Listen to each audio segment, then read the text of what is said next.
In response to Japan's whitelist revision, South Korea announced on August 12th it is removing Japan from its list of trusted trading partners. 4대 국제 수출 통제 가입 국가 중 국제 수출 통제 원칙에 맞지 않게 수출 통제 제도를 운영하는 국가가 포함될 것입니다.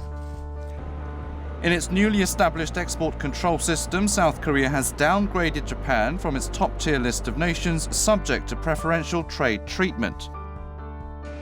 Japan, meanwhile, has approved a single case of key material export to South Korea since placing the export curbs. Experts believe Japan is making a case to claim to the international community that its export restrictions are not economic retaliation. 本件については繰り返し説明している通り、禁輸措置ではなく、正当な取引については恣意的な運用をせず、許可を出していることを示したものであるというふうに承知しています。Amid the tit-for-tat trade dispute between South Korea and Japan, the tension is further escalating in and around the two nations over what kind of repercussions the situation would bring in the near future. Hello, welcome to The Point. I'm your host, Daniel Chen. In this day and age, every country is closely connected to one another and interdependent. But with Japan imposing trade measures against South Korea, Seoul is moving to become less dependent on Tokyo for trade and become more self-sufficient. We have a group of experts to discuss this subject with us today, so let's get to the point.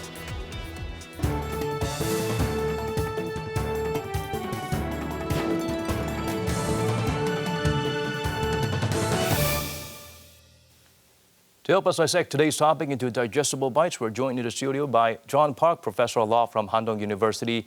Thank you so much for making time for us today. Very good to be here. Thank you.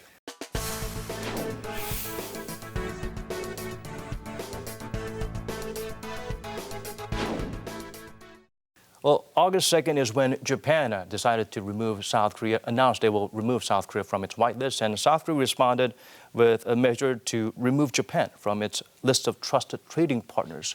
What do you make of this countermeasure?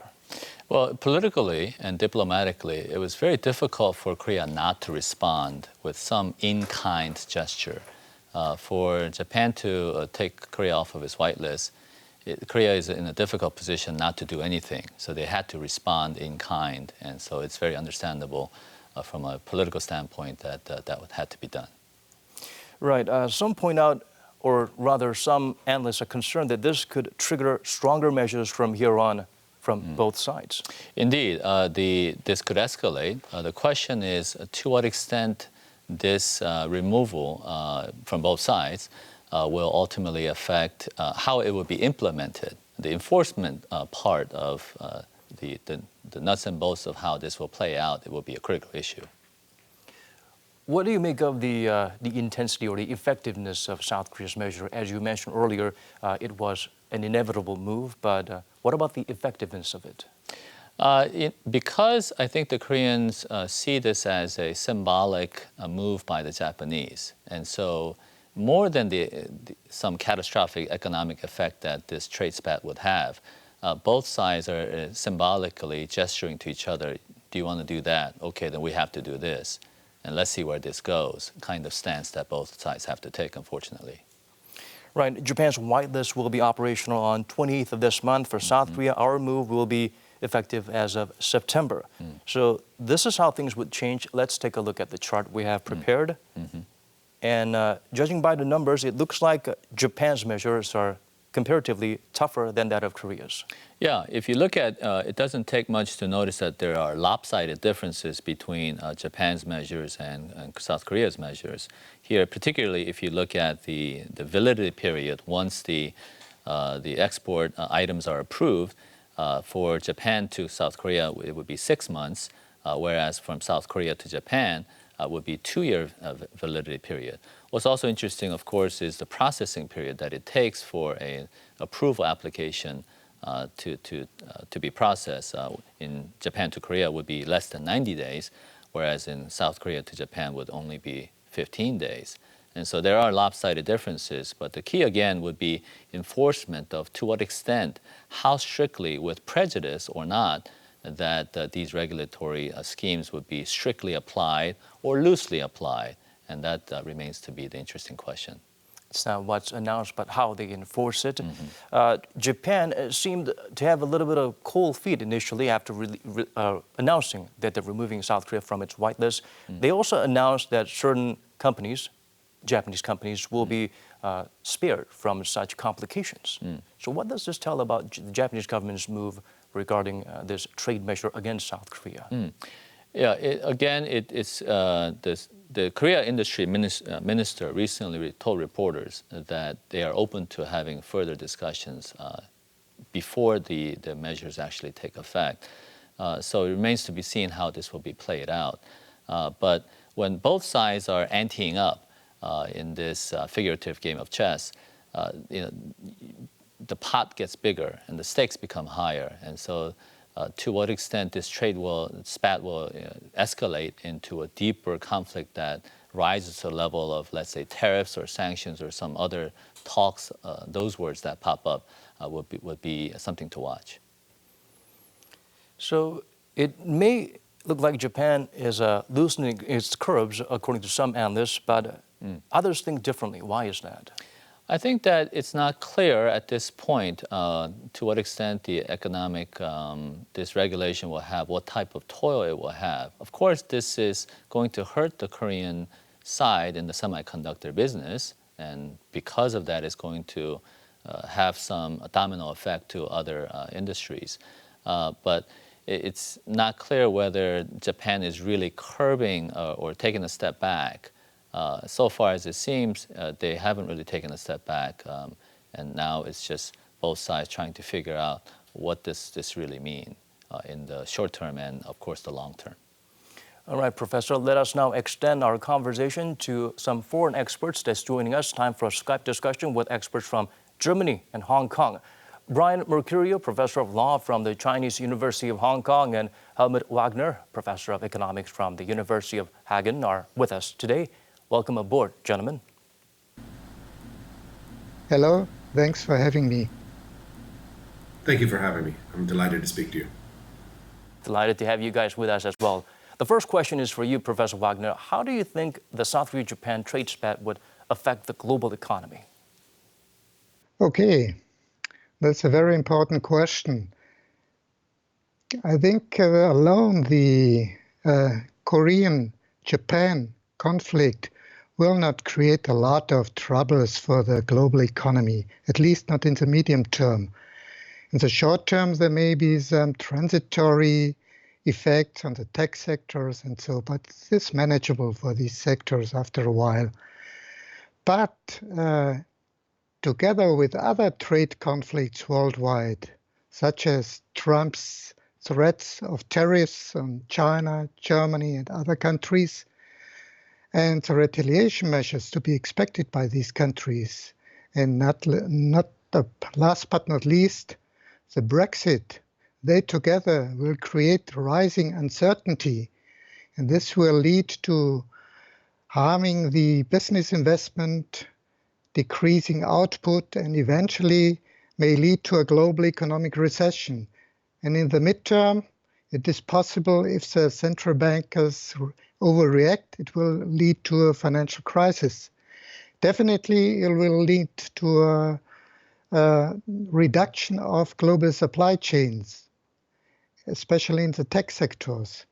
These reduction in supply chains will come anyway by automation and digitalization, but it will strengthen by this process, and it will hurt the global economy and will lead to deglobalization and to deintegration in the world. Here's a question for you, Professor Mercurio. Professor Wagner seems to indicate that the situation will have limited impact in the global scale. But what are the Asian countries thinking about this situation? Yeah, well, I think the rest of the world, the rest of Asia is looking on to this potential and deepening trade dispute between Korea and Japan with caution bordering on horror. It is not good. It is not good timing to have this. The effects of the US-China trade war are being felt. Supply chains are being affected to a degree that just a few years ago we would have thought unimaginable.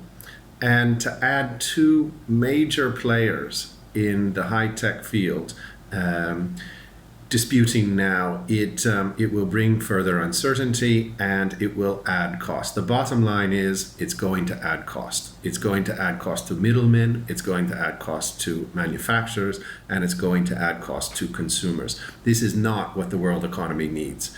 The world economy, and in particular economies in Asia, are really suffering from the trade war.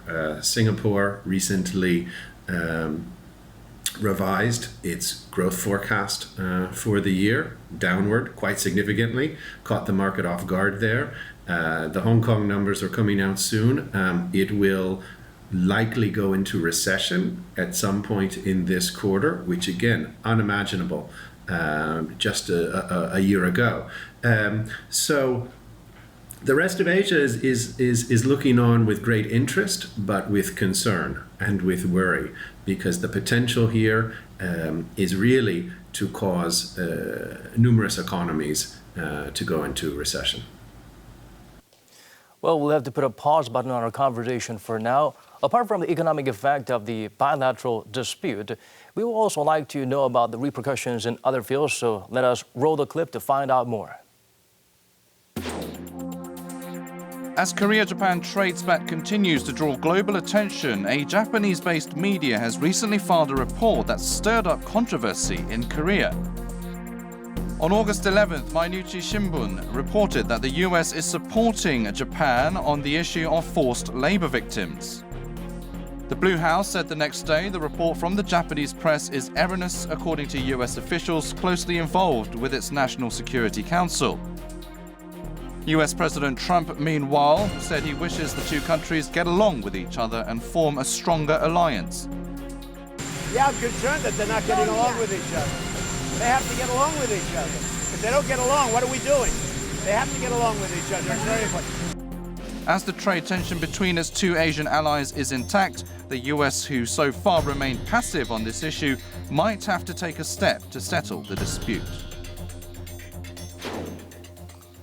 Well, the main reason why the trade spat is more complex than others is because it's closely intertwined with historical issues. Professor Wagner, since you have seen how Germany resolved historic issues in the past, you might have a solution to the conflict. Would you offer us some? Well, that's a difficult question, in particular if you're a foreigner answering this question. You have a lot of historical burdens coming from the colonial time, long time ago. And to solve these problems, it needs some clever diplomatic ways. And you should look at countries like Germany, who have the same problems as Japan now has. And you can only solve these problems by showing a certain time of being regretful. If you are not able of doing this, want to be a strong man in front of your voters and refuse to be regretful, it will be a very difficult task to solve this problem. That's a good point, Professor Wagner. Do you see any possibility of the US or Europe or any other countries possibly intervening and mediating this dispute? From an external point of view, I think what these countries can do is only put pressure on Japan by, or within the talks in the G7 or G20 meetings. That's the only way. I think Trump will also try to penalize Japan if the US is hurt by all these Japanese measures against South Korea. But this can take a while. But he's the one who will not be silent if this comes to such a way. Because we have to see that the country is on a way, is under fire. And each step inflates the situation. The Japanese step, but other steps too. And the small steps together are create a situation which cannot be solved anymore. And for Asia, or for Japan and South Korea, it would be most important to try to solve their problems by trying to create something like an East Asian integration, because all these steps now, also the Xomia destruction and so as a retaliation measure to the Japanese trade restrictions, they will just lead to a destroying of any chance of having a Asian trade integration. But without such a trade integration, South Korea and Japan will be unimportant. They will have not any power anymore in the medium term.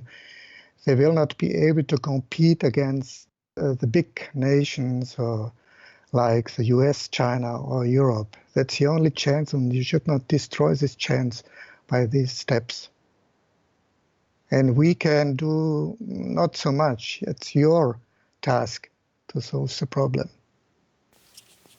Right, so ultimately it boils down to the two countries involved, South Korea and Japan. So what would you suggest the two sides could do to resolve this crisis?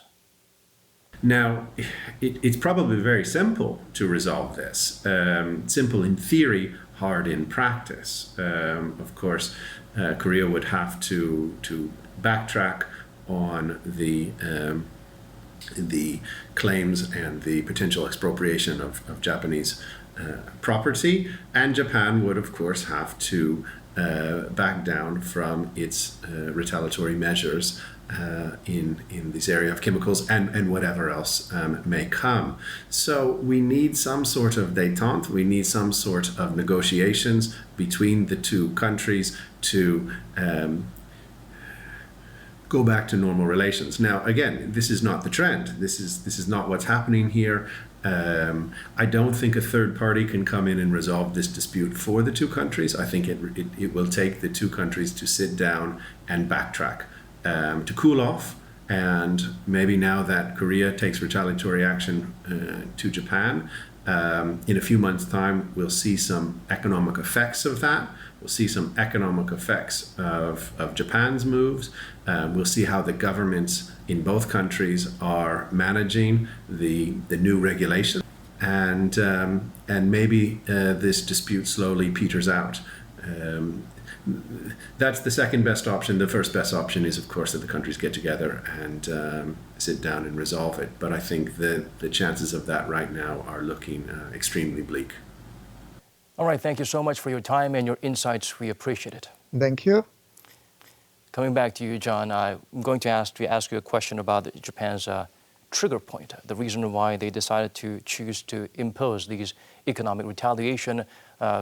Many believe it's because of the Korean Supreme Court's ruling of the wartime forced labor. But for some reason, Japan doesn't seem to say this is the reason why they decided to impose such measures. Yeah, Japan is in a position, they can't officially recognize that or admit to that. Most people know that this is quite a sensitive issue for Japan and for Korea, the historical relationship that has existed. And this Supreme Court decision is, of course, saying that the private Korean citizens, individuals, have a right to pursue claims against a foreign entity for the wrongs that was committed.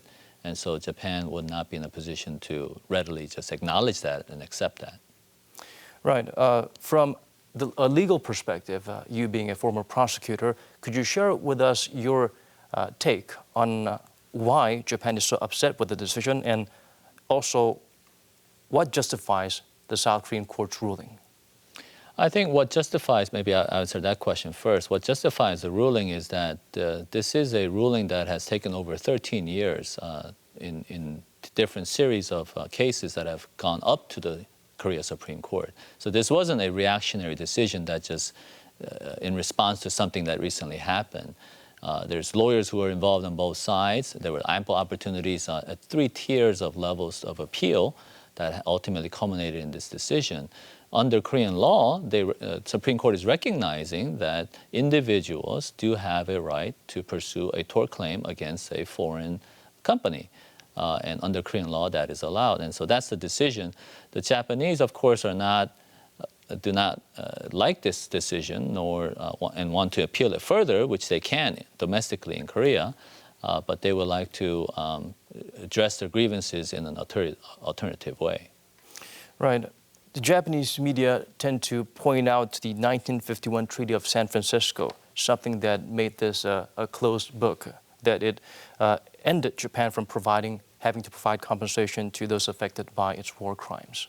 That's an important question because this question addresses the 1951 treaty. Korea was not a part of that treaty, of course. Korea was not invited to be a signatory.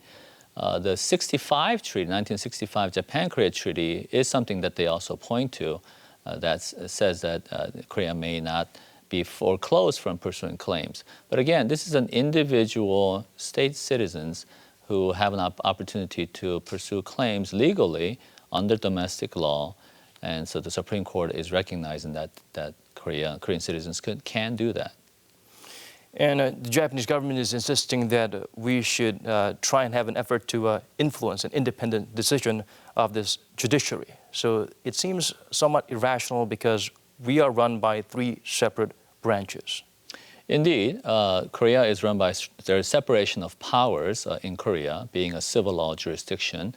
But Japan also has three branches of government, and civil law tradition that's very similar to Korea. So they understand the dynamics that the judiciary is very independent of the executive branch and the legislative branch. But they still find that this decision is very hard to accept, hard to swallow. And so they're trying to find alternative ways to respond to a decision that's not favorable to them. So are there any chances of the two sides working out possibly another way out of this situation that they're stuck in terms of the court ruling issue? Right. This Spat issue brings up bigger issues as well. There's an elephant in the room, maybe two elephants in the room, China and U.S. The alliance between the U.S. and Japan and Korea is a strong alliance, a friendly alliance. But Korea, along with many countries that are trading with China and the relationship of how the dynamics of U.S., China, North Korean relations are sort of being thrown into the mix. That's making the issues a little more complex, and people are reacting. And I think it would benefit for both sides to take a step back, assess the situation, and work towards a diplomatic solution rather than a continual trade spat. Right. Conversation is necessary, and we would like to see more of that between the two sides. Yes. That's all the time we have for this session. Thank you so much for making our program complete, Professor John Park. We appreciate it. Thank you, Daniel, for having me.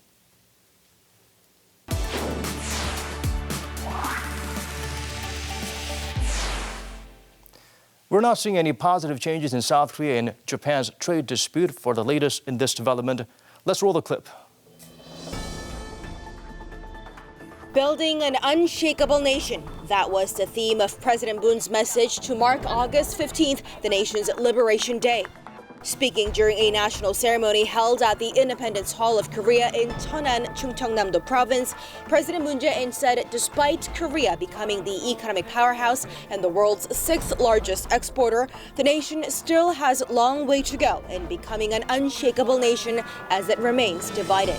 But he promised to build a sturdy nation even in the face of difficulties.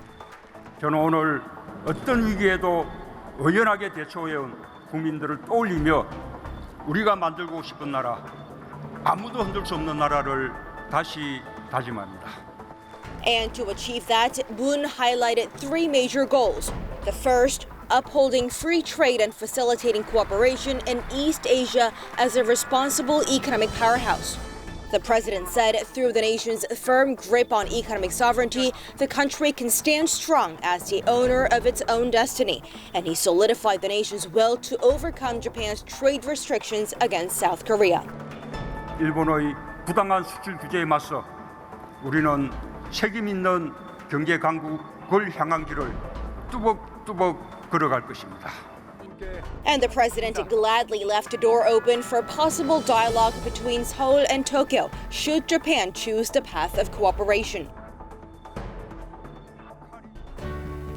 As Korea celebrates liberation from Japan's colonial rule, the country is getting ready to be less dependent on Japan in terms of trade and be more self-sufficient. That's all we have for you at this hour. Do join us again same time for a brand new episode of The Point. Thank you for watching.